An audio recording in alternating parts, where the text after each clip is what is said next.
Hello everyone. What's up with spawn blocking? My name is Michael Mullen and let's get into it. So the agenda for today is that another YouTuber, which does very similar content to me, has a question. So what I'm going to be doing is looking at his code and trying to explain what's going on, and then update his code to give a demonstration for why the spawn blocking call is useful. So the other YouTuber's name is Vagelis, and I'm not going to pronounce his last name because um, I'm going to butcher it and I don't want to insult him. He's a YouTuber that does similar content to me, and I really love his content. One of the reasons why I do YouTube videos is that I want to be the change I want to see in the world, and he's doing the same sort of stuff, so I really enjoy what he's doing. Lately, his primary focus has been on benchmarking web frameworks. And he's run into a question about this function call of ActixWeb block. Now that boils down to what does Tokio task spawn blocking do and what is it good for? So what he's doing in his benchmark is that he's using spawn blocking upon a very heavy function, but he's seeing worse performance when he uses this recommended function versus when he calls his heavy function directly. So he's asked for help on why he can he's asked for help to better understand this. And he's asking for expert opinions. And while I'm not an expert, I actually have run into this in my day-to-day job. So I do have some insight to what's going on here. So what's going on? Back to the basics. Conceptually, we can think of Tokio and other async await runtimes as a thread pool where each thread can steal tasks that are marked as async. Tokio is marketed as a poor thread pool for CPU-focused tasks. And this is due to the extra work involved in monitoring and executing futures, but it's really great for IO-bound tasks. Rayon is the recommended crate for doing CPU-focused thread pooling work. And to be fair, Tokio isn't really that bad at CPU-focused tasks, but it cannot be argued that there is some overhead, and that is part of the problem of what Vagelis is seeing. So what happens when your code hits an waypoint inside of async await rust is that the current state of the function is saved. The thread that is running that function then leaves to see if there's more work to be done. Now it could then do different work, or it could immediately come back and process from where it left off. But the executor decides on what's going to do, and the executor in this case is Tokio. So the state is eventually restored and processing progresses. And this could be by a different thread in the thread pool. All of this work is being done by futures, Rust futures, and Rust futures kind of implement state machines that Tokio helps implement and runs. And if you want a really detailed understanding on what's going on with async await, Jon Gjengset has a very, very great video about what's going on here. And I'll put I'll put his link in the description below. So there is a problem with async await. And that problem is that if async await code runs into a blocking call, and by a blocking call, I mean like, say sleep infinite or something like that, or a call that takes a very, very long period of time, like say processing 1 million user input fields or something like that. The thread which is running stops, and it runs either the blocking call, it sits there waiting, or it runs the very, very heavy processing, and the thread is not usable for the other async functions, the other async tasks that want to run in the executor. So basically you're holding up this thread, this operating system level thread, from being usable by the rest of the async runtime. So spawn blocking is an attempt to combat this problem. And what spawn blocking does is it spawns another operating system level thread outside of the runtime, and it runs the heavy call inside of that thread. So it's not as simple as what I'm saying here, because there is a maximum limit to the amount of spawn blocking calls which are run at any one point in time.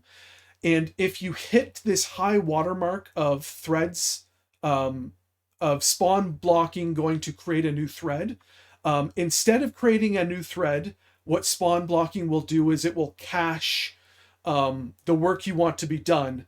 And when another spawn blocking is finished with the thread, it will then run on that thread. But that's kind of besides the point. You can just conceptually think about it as spawn blocking spawns up a new operating system level thread, and you're good to go. Spawning an operating system level thread is a very heavy operation. So you don't want to be doing it willy-nilly. Okay, but why is Vagelis seeing slowdowns?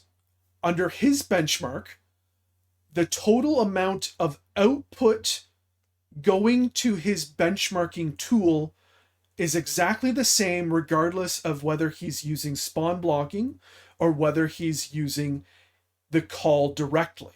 So the output is always the same exact amount of bytes going through the network, no matter what. So when he's using spawn blocking, what he's doing is essentially, for the same amount of output, he's running more CPU instructions to finish that output. So let's actually take a watch of some of Vagelis' video, so he can kind of explain a little bit more of what's going on.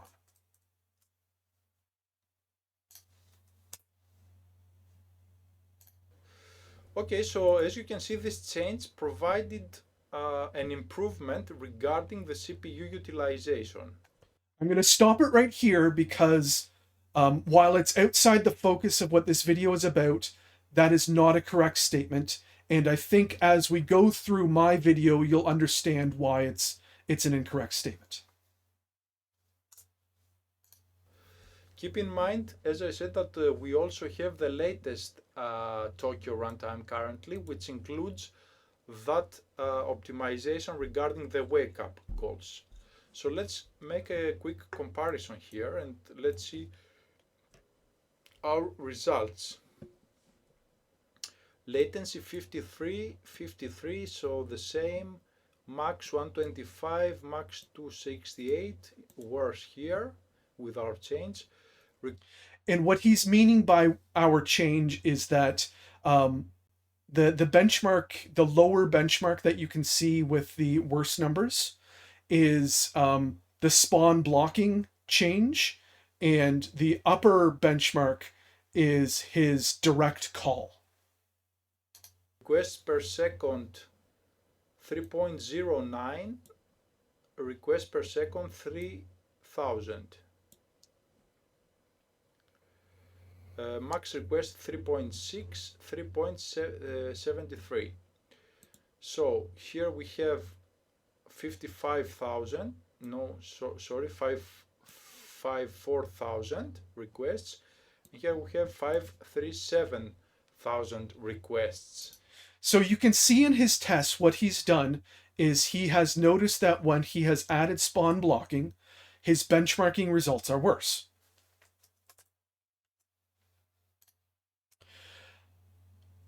So I think I've described why spawn blocking for his benchmark is worse. He's doing the same amount of output, but just running more instructions to do that output.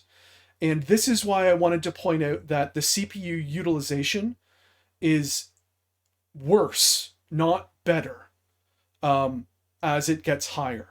What you want to have done is you want your application to run as fast as possible with as few instructions as possible. So yeah, as explained under the current test, the output is always the same amount of bytes over the network. And adding spawn blocking just adds more instructions to complete the same amount of work. So rather than look at this from his perspective of how can I speed up the benchmark by adding recommended changes, we have to think a little bit differently that spawn blocking is not to speed up his specific benchmark. Spawn blocking is to get a heavy operation out of the way so that light operations can use the thread pool to be able to complete their operations quickly. So I was racking my brain about how to go about demonstrating this. How can we benchmark this from the perspective of like two different things? And what I was thinking is that we can take the perspective of two different groups of users. We could have one group of users that calls an API that 2% of the time will hit a heavy load. And then we will have another group of users which will always run a light load. So first of all, let's look at Vagelis' code, and then we'll look at how I'm going to change it to demonstrate how spawn blocking is useful for a more normal use case. So here is Vagelis' code. So what he's doing is that he's running an Actix web framework, and in his top test, he's running this get users directly and returning that to the benchmarking utility. And in his lower test, he is using this web block to call his get users to throw it on a spawn blocking operating system level thread, and then awaiting it being completed and then returning it back to his benchmarking tool.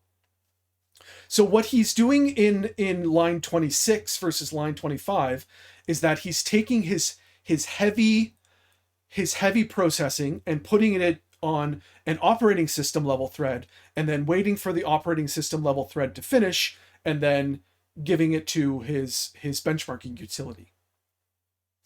So what I'm going to do here is change it such that there are two different calls. So rather than just calling one route for users at http://localhost port 8080/users, there's now going to be two routes. So those two routes are going to be users many and users few. So on users many, we're going to, on 2% of the calls to users many, we're going to get this out of the way and call get users with a million users to be returned to the benchmarking tool. So that's for 2% of the calls to users many. And on 98% of the calls, we'll just return 10 users to the benchmarking utility. So this get users under the 2% heavy load is going to be extremely slow, and it's going to block the thread pool thread while this get users is running. And on the users few, we're always just going to get 2 users and return that to the benchmarking utility. So let's compile this up and give it a run under benchmarking. So let me compile it, compile and run. And while it's compiling and running, I'm going to describe a little how I'm going to be able I'm going to benchmark this a little bit differently. So I'm no longer going to care about the results from users many. We know that users many is going to be slow because 2% of the time it's running an extremely expensive call. So I know it's slow, I don't care about that. But what about our other users that are always running a light load? I want to know what the benchmarks for that is. I want to know what the benchmarks for the call to users few is. So I'm going to actually be running two benchmarks at the same time. The first one is to the users many, in which I'm going to create, I'm going to do 50,000 requests, 100 at a time on users many. And the other benchmark is going to be doing 50,000 requests, 100 at a time at the users few call. So let's give this a run and see what happens when we have the direct call.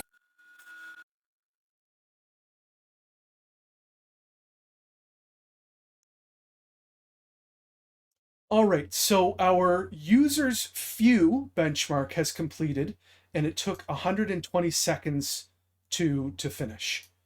And let's see if we're close to finishing. Yeah, we're close to finishing the benchmark on users many. Not that we really care about its result. Its main goal is to provide a load onto the web framework so that we can see what spawn blocking can do for us when we enable it. So it's finished now, and users many took 144 seconds. All right, so let's quit the framework, and then let's change this to use the spawn blocking. All right, and I will compile it back up and run it. All right, and we will run our benchmark again. This time we are using spawn blocking. And we're already complete, and it took us 1.5 seconds to complete the users few. Let's see how long it takes to complete the users many. Again, not that we really care about it because it will take a long time.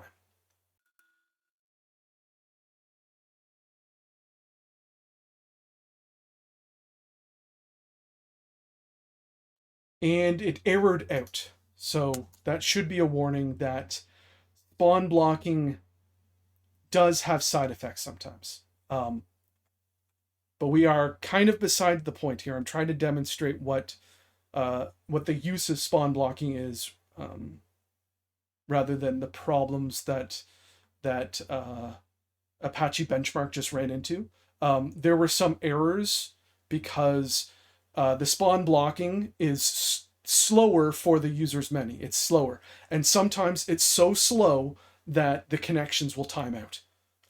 It seems that Apache Benchmark is a little bit. Sometimes it'll give results saying these requests failed, and then still spit out some benchmarks. And other times it'll just say that, out of 50,000 connections, 49,944 or so passed, but the rest failed, and therefore I'm not going to give you any results. So, yeah, what did we learn? We learned that spawn blocking is best used to get heavy operations out of the way so that light operations can complete quickly. And when you have, so for a web server kind of idea, it means that users who are asking for heavy resources aren't impacting as much the users who are running light workloads. This matters, right? If you have users that are just like, I want a quick update, please, you don't want them sitting there for forever as your other users who are calling heavy things are using all of the CPU time.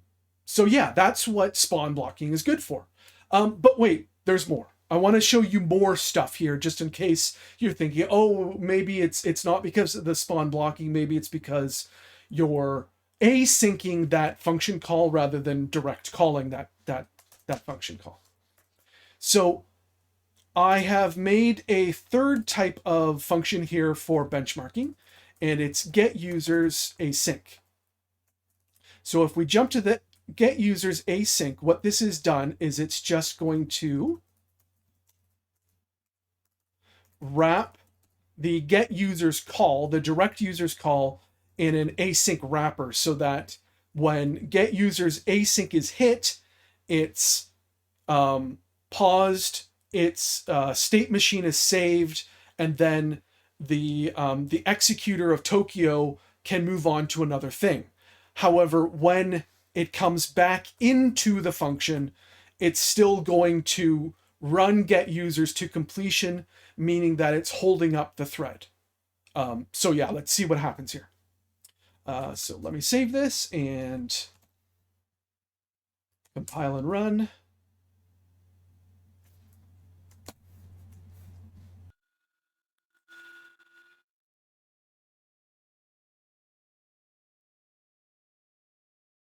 Our direct call to get users. A little bit longer, but again, we are adding added instructions to be able to run a state machine upon the get users here. So it's occurring as expected, and our users many completed in an amount of time.